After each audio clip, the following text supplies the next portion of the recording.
فرمان محمد صلی اللہ علیہ وسلم ہے کہ لمبی زندگی کا راز یہ ایک تسبیح ہے۔ یہ تسبیح پڑھنے والا 100 سال تک بیمار نہیں ہوگا۔ اگر کوئی بیماری ہو تو یہ تسبیح پڑھنے سے صحت یابی انشاءاللہ نصیب ہو جائے گی۔ ناظرین محترم، اگر آپ یہ ایک تسبیح سچے دل سے پڑھ لیں تو انشاءاللہ آپ کی زندگی میں کوئی بیماری قریب نہیں آئے گی، چاہے وہ خطرناک مرض ہو، لا علاج مرض ہو، شوگر ہو، بلڈ پریشر ہو یا کوئی بھی بیماری کیوں نہ ہو۔ رسول پاک صلی اللہ علیہ وسلم کی بتائی ہوئی اس تسبیح میں اتنی برکت ہے کہ اللہ تعالیٰ کی رحمت سے جسم سے ہر بیماری کو نکال کر انسان کو مکمل تندرست کر دیا جاتا ہے، اور پھر موت تک کوئی بیماری بھی قریب نہیں آتی۔ یہ تسبیح پڑھنے والا 100 سال تک بیمار نہیں ہوگا۔ اگر کوئی بیماری ہو تو یہ تسبیح پڑھ لو، انشاءاللہ صحت یاب ہو جاؤ گے۔ کبھی بھی نماز کے بعد صرف ایک تسبیح پڑھ لینا اور اللہ کی بارگاہ میں یقین کے ساتھ دعا مانگنا، انشاءاللہ آپ کی زندگی میں کوئی بھی سخت سے سخت بیماری ہو وہ بھی ختم ہو جائے گی۔ اس تسبیح کی تاثیر اس قدر زبردست ہے کہ انسان حیران رہ جاتا ہے کہ اتنے چھوٹے الفاظ میں اتنی بڑی تاثیر کیسے ممکن ہے۔ ناظرین، یہ کلمات بہت طاقتور ہیں، انہیں اپنی زندگی میں ایک بار ضرور پڑھ لیں تاکہ آپ پر اللہ تعالیٰ کی خاص رحمت نازل ہو اور جسم سے ہر قسم کی بیماری کا خاتمہ ہو جائے۔ یہ کلمات انسان کو نہ صرف بیماریوں سے محفوظ رکھتے ہیں بلکہ دل کو سکون عطا کرتے ہیں اور روح کو تازگی بخشتے ہیں۔ ان کلمات کو پڑھنے والا اللہ تعالیٰ کی طرف سے شفا پانے کا حقدار بن جاتا ہے، اور وہ بیماری جو انسان کو برسوں سے تنگ کر رہی ہوتی ہے وہ چند دنوں میں ہی ختم ہو جاتی ہے۔ محترم ناظرین، جب ہم نبی کریم صلی اللہ علیہ وسلم کے ان اوصاف کو پڑھتے ہیں تو ہمیں اپنی زندگی کا محاسبہ کرنا چاہیے کہ ہم کتنے خود غرض ہو چکے ہیں۔ ذرا سی بات پر لڑ پڑتے ہیں، ذرا سا مال بڑھنے پر فساد میں پڑ جاتے ہیں، اور جب نعمتیں کم ہو جائیں تو شکوے شروع ہو جاتے ہیں۔ لیکن نبی کریم صلی اللہ علیہ وسلم نے تو ساری زندگی ایک معمولی سی بستر پر گزار دی۔ ایک روایت میں آتا ہے کہ حضرت عمر رضی اللہ تعالی عنہ جب نبی کریم صلی اللہ علیہ وسلم کے حجرہ مبارک میں داخل ہوئے، آپ صلی اللہ علیہ وسلم ایک کھجور کی چٹائی پر آرام فرما رہے تھے، اور چٹائی کے نشان آپ کے جسم مبارک پر نمایاں تھے۔ یہ دیکھ کر حضرت عمر کی آنکھیں نم ہو گئیں۔ عرض کیا، یا رسول اللہ صلی اللہ علیہ وسلم، کیسر و کسرہ ریشم کے بستروں پر ہیں، اور آپ صلی اللہ علیہ وسلم جو کہ رحمت للعالمین ہیں اس چٹائی پر آرام فرما رہے ہیں۔ آپ صلی اللہ علیہ وسلم نے مسکرا کر فرماتے ہیں، عمر، کیا تم یہ نہیں چاہتے کہ ان کے لیے دنیا ہو اور ہمارے لیے آخرت؟ ناظرین، یہی وہ سبق ہے جسے ہمیں اپنی زندگی کا حصہ بنانا ہے۔ ہم دنیا کے مال پر نہ اترائیں، نہ کسی کو حقیر جانیں، کسی سے بے رخی نہ کریں، بلکہ عاجزی اختیار کریں، شکر کریں، قناعت کریں اور محبتیں بانٹیں۔ ناظرین، اگر نبی کریم صلی اللہ علیہ وسلم بھوکے رہ کر بھی مسکراتے تھے تو ہمیں بھی اپنی چھوٹی چھوٹی محرومیوں پر شکایت نہیں کرنی چاہیے۔ اگر نبی کریم صلی اللہ علیہ وسلم نے کبھی کسی سے بدلہ نہیں لیا تو ہمیں بھی معاف کرنے کی روش اپنانی چاہیے۔ اگر نبی کریم صلی اللہ علیہ وسلم نے سب سے زیادہ دوسروں کی فکر کی تو ہمیں بھی دوسروں کے لیے جینا سیکھنا چاہیے۔ یہی سیرت طیبہ ہی اصل مقام ہے، یہی اصل عشق ہے کہ ہم نبی کریم صلی اللہ علیہ وسلم کی زندگی کو پڑھیں، سمجھیں اور اپنائیں۔ ارشاد فرمایا، میرا دنیا سے کیا تعلق؟ دنیا میں میری مثال تو اس مسافر جیسی ہے جو تھوڑی دیر کے لیے کسی درخت کے سائے تلے ٹھہرتا ہے، پھر اسے چھوڑ کر اپنا راستہ لیتا ہے۔ بھائیوں اور بہنوں، اگر ہم رسول اکرم صلی اللہ علیہ وسلم کی حیات طیبہ پر نظر ڈالیں تو معلوم ہوتا ہے آپ کی زندگی ہر پہلو سے سادگی کی تصویر تھی۔ آپ نے نہ صرف اپنی زندگی سادگی سے گزاری بلکہ اپنے صحابہ کی تربیت بھی اسی انداز میں کی کہ دنیا کی بے ثباتی کو خوب واضح کیا۔ آئیں دیکھیں کہ اللہ کے رسول صلی اللہ علیہ وسلم صحابہ کرام کی کیسے تربیت فرما رہے ہیں۔ حضرت جابر رضی اللہ تعالی عنہ فرماتے ہیں، حضور نبی کریم صلی اللہ علیہ وسلم مدینہ سے آتے ہوئے بازار سے گزرے۔ آپ کے ارد گرد بہت سے صحابہ کرام تھے۔ آپ ان کے ہمراہ تشریف لے جا رہے تھے کہ راستے میں ایک بکری کا مرا ہوا بچہ پڑا تھا جس کے کان چھوٹے تھے۔ آپ نے اس کا کان پکڑ کر فرمایا، کون ہے جو اسے 1 درہم میں خریدے؟ صحابہ نے عرض کیا، یا رسول اللہ صلی اللہ علیہ وسلم 1 درہم تو بہت بڑی بات ہے، ہم تو 1 پیسے میں بھی لینے کو تیار نہیں، اور اسے لے کر کریں گے بھی کیا؟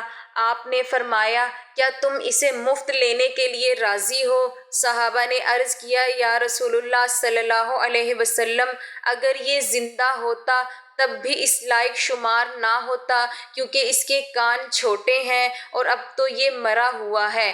محترم ناظرین، دیکھیے اللہ کے رسول صلی اللہ علیہ وسلم دنیا کی بے ثباتی اور کم حیثیت کو کس انداز میں بیان فرما رہے ہیں۔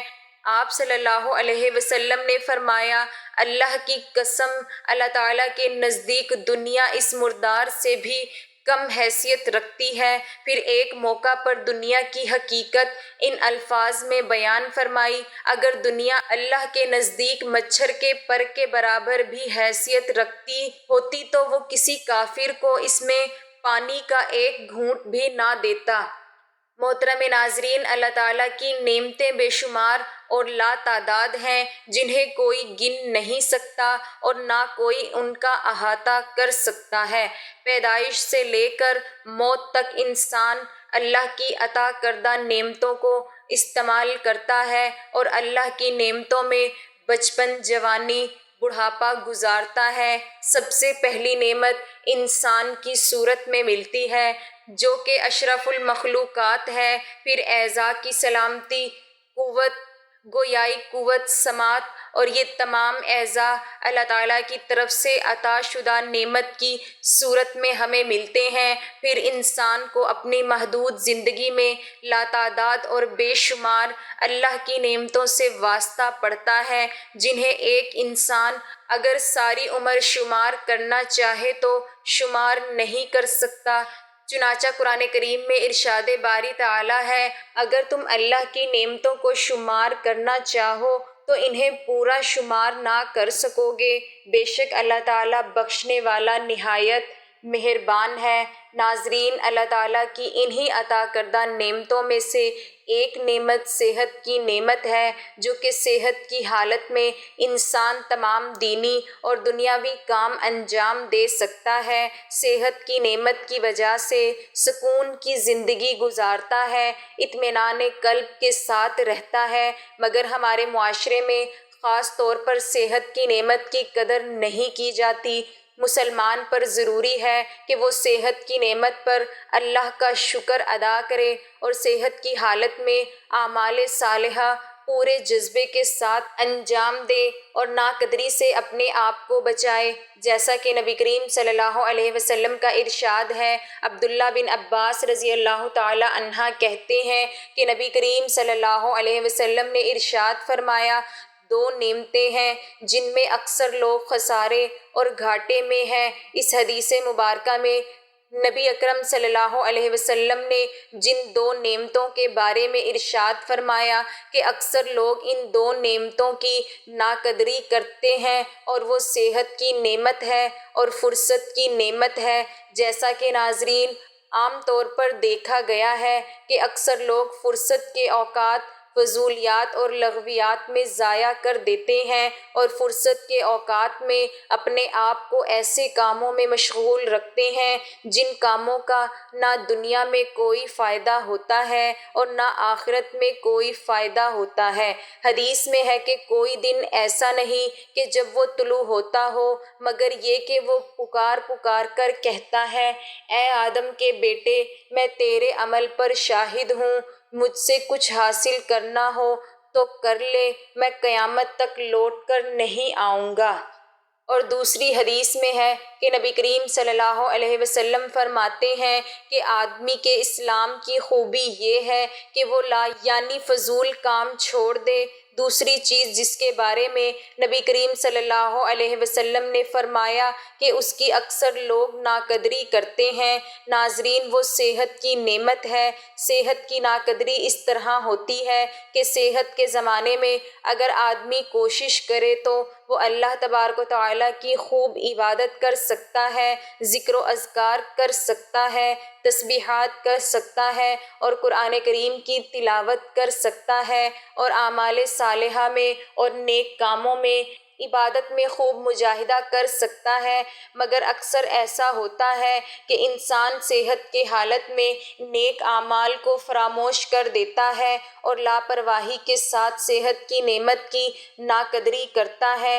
حالانکہ صحت کی نعمت ایک بہت بڑا فائدہ یہ بھی ہے کہ اگر آدمی صحت کے اندر کسی عبادت کا عادی ہو اور بیماری کے ایام میں وہ عبادت نہ ہو سکتی ہو تو اللہ تبارک و تعالیٰ بیماری کی حالت میں اسی عبادت کا ثواب عطا فرماتا ہے۔ حضرت انس فرماتے ہیں کہ رسول اللہ صلی اللہ علیہ وسلم نے فرمایا، جب مومن بندہ کسی بیماری میں مبتلا ہوتا ہے تو اللہ تعالیٰ فرشتے سے فرماتا ہے کہ ان نیک اعمال کو اس کے نام اعمال میں لکھ دیا کرو جو وہ صحت کے زمانے میں کیا کرتا تھا۔ پھر اللہ تعالیٰ اسے شفا اور صحت عطا فرما دے تو اسے گناہوں سے پاک و صاف فرما دیتا ہے، اور اگر اسے اپنے پاس بلا لے تو اسے معاف فرما دیتا ہے اور اس پر رحم فرماتا ہے۔ اسی طرح حضرت عبداللہ بن عمر رضی اللہ تعالی عنہ فرماتے ہیں، رسول اللہ صلی اللہ علیہ وسلم نے فرمایا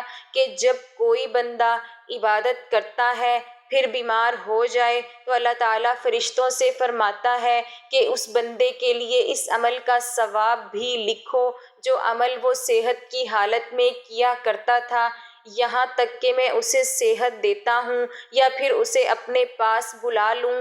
ایک حدیث میں ہے کہ حضرت عبداللہ بن مسعود رضی اللہ تعالی عنہ بیمار تھے۔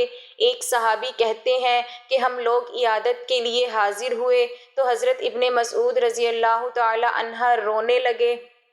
ہم نے آپ کو تسلی دی تو آپ نے فرمایا کہ میں بیماری سے پریشان ہو کر نہیں رو رہا، اس لیے کہ میں نے رسول اللہ صلی اللہ علیہ وسلم سے سنا ہے کہ بیماری گناہوں کے لیے کفارہ ہے، اس لیے بیماری سے پریشان ہونے کی ضرورت نہیں۔ میں تو اس بات پر رو رہا ہوں کہ بیماری کمزوری کے زمانے یعنی بڑھاپے کی عمر میں آئی ہے، جس میں طاقت اور قوت مفقود ہونے کی وجہ سے انسان عمل نہیں کر سکتا۔ محنت کے زمانے میں بیماری آتی تو بیمار ہونے سے پہلے جو اعمال کرتا تھا بیماری کے زمانے میں بھی ان اعمال کا اجر و ثواب لکھا جاتا۔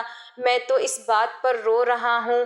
ناظرین، اسی لیے ہمیں چاہیے کہ ہم اللہ تبارک و تعالیٰ کی طرف سے عطا کردہ عظیم نعمت صحت کی خوب قدر کریں اور صحت میں خوب عبادت کریں تاکہ ہمیں آزمائش اور بیماری کے ایام میں بھی اس عبادت کا ثواب ملتا رہے اور صحت کی نعمت کو بیماری سے قبل غنیمت جانیں، جیسا کہ حدیث شریف میں آتا ہے کہ رسول اللہ صلی اللہ علیہ وسلم نے ایک آدمی کو نصیحت کرتے ہوئے فرمایا، 5 چیزوں کو 5 چیزوں سے پہلے غنیمت سمجھو، اپنی جوانی کو اپنے بڑھاپے سے پہلے اپنی غنیمت سمجھو، اپنی صحت کو اپنے مرض سے پہلے غنیمت سمجھو، اپنے مالدار ہونے کو اپنی محتاجی سے پہلے غنیمت سمجھو، اپنی فراغت کو اپنی مصروفیت سے پہلے غنیمت سمجھو اور اپنی زندگی کو اپنی موت سے پہلے غنیمت سمجھو۔ اللہ رب العزت ہم سب کو صحت کی نعمت کی قدر کرنے کی توفیق عطا فرمائے۔ ناظرین، بیماری سے انسان کے گناہ معاف ہوتے ہیں اور اس کے ذریعے انسان کو اللہ تعالیٰ بہت بڑا اجر عطا فرماتے ہیں، بشرطیکہ وہ اس پر صبر کرے، ناشکری اور واویلا نہ کرے۔ مزید یہ کہ اس کے احسانات میں سے ایک احسان یہ بھی ہے کہ بیمار آدمی کو بیماری کی حالت میں ان اعمال کا اجر جن کو وہ تندرستی کی حالت میں کیا کرتا تھا بغیر کسی کمی کے ملتا رہتا ہے۔ بیماری اللہ کی طرف سے آتی ہے اور اس سے شفا بھی اللہ ہی دیتا ہے، جیسا کہ قرآن پاک میں ارشاد ہے کہ جب میں بیمار ہوتا ہوں تو وہی یعنی اللہ مجھے شفا دیتا ہے۔ ناظرین، بیماریوں کے علاج کے لیے مختلف طریقوں کا علاج مشتمل ہے۔ انسان بیماری پر قابو پانے کے لیے ہر وقت کوشش کرتا ہے، اس کے لیے نت نئی دوائیاں استعمال کرتا ہے، لیکن شفا صرف اس وقت ملتی ہے جب اللہ کی طرف سے منظوری ہو۔ رسول پاک صلی اللہ علیہ وسلم فرماتے ہیں کہ ہر بیماری کے علاج کے لیے دوا ہے، اور جب دوا کے اثرات بیماری کی ماہیت کے مطابق ہوتے ہیں تو اس وقت اللہ کے حکم سے مریض کو شفا ہو جاتی ہے، یعنی بیماری کا علاج کرنا سنت نبوی ہے۔ سر درد کے لیے مختلف ادویات کا استعمال کیا جاتا ہے، جن کے استعمال سے یا اس کے پڑنے سے موت بھی واقع ہو سکتی ہے۔ اسی وجہ سے ضروری ہے کہ بیماری ہونے کی صورت میں ڈاکٹر کے مشورے سے دوا ضرور لیں، مگر اللہ سے شفا کی دعا کرنا نہ بھولیں۔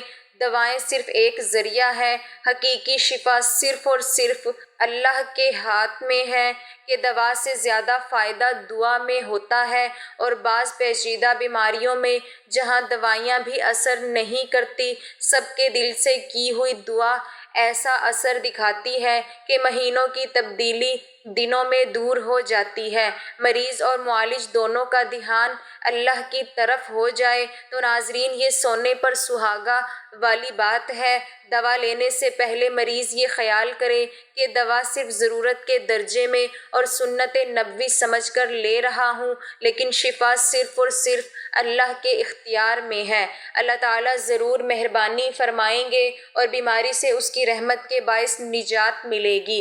ناظرین، رسول پاک صلی اللہ علیہ وسلم فرماتے ہیں کہ صدقہ بلا کو ٹالتا ہے، اور بیماری بھی ایک بلا کی صورت میں نازل ہوتی ہے، اور اس بلا کو ٹالنے کے لیے علاج کی صورت میں مختلف ہیلے بہانے کیے جاتے ہیں۔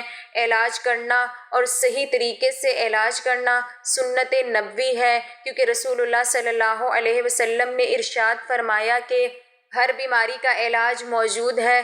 علاج کے ساتھ ساتھ یہ بھی ضروری ہے کہ مکمل شفا کے لیے اللہ تعالیٰ کے حضور جھک کر عاجزی سے دعا کی جائے، اس کی رحمت طلب کی جائے اور بیماری سے نجات کی التجا کی جائے۔ صدقہ واقعی بلا کو ٹالتا ہے اور آدمی کو ناگہانی حادثات، تکالیف اور بیماریوں سے نجات دلاتا ہے۔ روزانہ صدقے کی عادت ڈالیں، چاہے 1 روپیہ ہی کیوں نہ ہو، بیماری اور حادثات سے بچنے کا۔ ناظرین، یہ آزمودہ نسخہ ہے۔ روزانہ صدقے کی بدولت اللہ تبارک و تعالیٰ کی رحمت انسان پر متوجہ رہتی ہے، اور اس کی وجہ سے آدمی کئی طرح کی بلاؤں سے محفوظ رہتا ہے۔ تو محترم ناظرین، جان لیجئے یہ کلمات بہت ہی زیادہ بابرکت ہیں، بالکل اسی طرح جیسے یہ دن برکت والے ہیں اور رحمت والے ہیں۔ اللہ پاک نے ان کلمات میں بہت زیادہ شفا رکھی ہے۔ جو بھی صرف ایسی بیماری میں مبتلا ہو جس کے لیے وہ بارہا علاج کروا کر تھک چکا ہو اور اب بھی اسے شفا نہ مل رہی ہو، وہ ان کلمات کو ضرور اپنائیں۔ انشاءاللہ اللہ پاک اسے ہر بیماری سے نجات عطا فرمائے گا۔ عمل آخر 3 مرتبہ درود پاک پڑھنا ہے۔ آئیں خیر و برکت اور ثواب کی نیت سے درود پاک ایک مرتبہ مل کر بھی پڑھ لیں۔ اللہم صل علی محمد وعلی آل محمد کما صلیت علی ابراہیم وعلی آل ابراہیم انک حمید مجید۔ اللہم بارک علی محمد وعلی آل محمد کما بارکت علی ابراہیم وعلی آل ابراہیم انک حمید مجید۔ اس کے بعد تعوذ اور تسمیہ یعنی اعوذ باللہ من الشیطان الرجیم، بسم اللہ الرحمن الرحیم۔ پڑھنا ہے۔ اس کے بعد ناظرین لا الہ الا انت سبحانک انی کنت من الظالمین یہ تسبیح پڑھنی ہے، یعنی 100 مرتبہ یہ آیت پڑھنی ہے۔ اس کے بعد پہلا کلمہ یعنی لا الہ الا اللہ محمد الرسول اللہ کی بھی ایک تسبیح پڑھنی ہے، یعنی 100 مرتبہ پڑھنا ہے۔ اور جب یہ تسبیح مکمل ہو جائے تو آخر میں اتنی ہی مرتبہ درود پاک لازمی پڑھنا ہے جتنی مرتبہ آپ نے ابتدا میں پڑھا تھا۔ ناظرین اس پورے وظیفے کی صرف ایک شرط ہے کہ آپ نے اللہ کی ذات پر کامل یقین اور مکمل اعتماد رکھتے ہوئے یہ وظیفہ پڑھنا ہے۔